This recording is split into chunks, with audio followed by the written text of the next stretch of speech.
মনে রাখতে হবে আমরা আমরা দিনের খেদমত ইসলামকে প্রতিষ্ঠা করার জন্য আমরা আজকে ইলেকশনে নামছি। আল্লাহ আমার যে সম্মান দিছে, আমার এমপি হওয়াটা বড় কথা না, কিন্তু আমার ইসলামটা প্রতিষ্ঠা করা, ইসলামের জন্য কাজ করা, সেটা আমার জন্য বহুত বড় কাজ।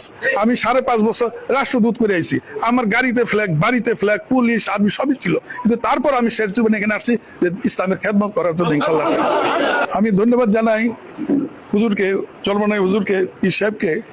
উনি আমাকে 4-5 দিন আগে ডাকলেন যে আপনি কি করবেন। আমি বললাম যে হুজুর, আমি তো আসছিলাম আপনার পার্টিটা জীবনে যতটুকু সময় আল্লাহ হায়াত রাখছে আপনার পার্টির খেদমত করব, মানুষের খেদমত করবো, দিনের খেদমত করবো। তো উনি বললো যে না, একটা দায়িত্ব নিতে হবে। দায়িত্বটা কি? ইলেকশন দাঁড়াইতে হবে।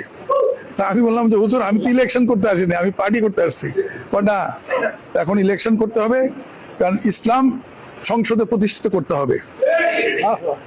আমাদের যেহেতু আরো 8 দল আছে, প্রত্যেকে তাদের ক্যান্ডিডেট তারা দিয়েছে, তা আমাদের ক্যান্ডিডেট হইতে হবে তার চেয়ে উপরে। তো সেইভাবে উনি বললেন যে আপনি, এটা আমার অনুরোধ এবং নির্দেশ। হুজুর যখন নির্দেশ দেন তখন তো এটা ফরজ হয়ে যায়, এটার ঠিক আছে, কারণ উনি অনেক কিছু চিন্তা ভাবনা করে এই ডিসিশন গুলো নেয়। আজকে দেখেন সব যে ইসলামিক দল এক হয়েছে, আমার হুজুরের জন্য কিন্তু হয়েছে। জামাতে ইসলাম যদি আজকে লিড নিত, কেউ কিন্তু তার সাথে যেত না, কিন্তু হুজুর লিড নিছে, সবাই হুজুরকে মানে নেতা হিসেবে। জামাতে ইসলামের 70 বছরের একটা পলিটিক্যাল পার্টি, তারপরও তার মেনে নিতে হয়েছে যে চরমনাই হুজুরই সঠিক, এবং সেই সবাইকে নিয়ে সেই ইসলামের ঝান্ডা আগায় নিয়ে যেতে পারবে ইনশাল্লাহ।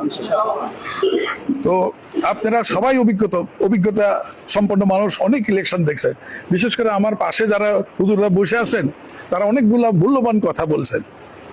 এখানে খালি ইলেকশন দাঁড়াইলেই হবে না, পাশ করে আসতে হবে ইনশাল্লাহ, পাশ করে আসতে হবে।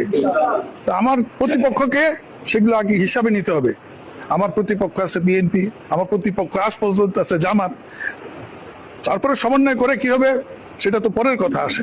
তা আমার তো সেইখানে আপনার উত্তরে যেতে হবে। তো প্রতিপক্ষকে কোনো সময় দুর্বল ভাবার সুযোগ নাই, কারণ যারা মনে করে যে প্রতিপক্ষ দুর্বল, তারা পিছিয়ে যায়।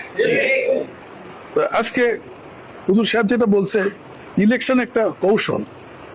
আপনারা সবাই জানেন ইলেকশন একটা কৌশল। এটা খালি আমরা বললাম, আমাদের হুজুর, আমাদের ইসলামী দলের ভোটার আছে 50,000, 1 লাখ, তা দিয়ে পার হইলে চলবে না।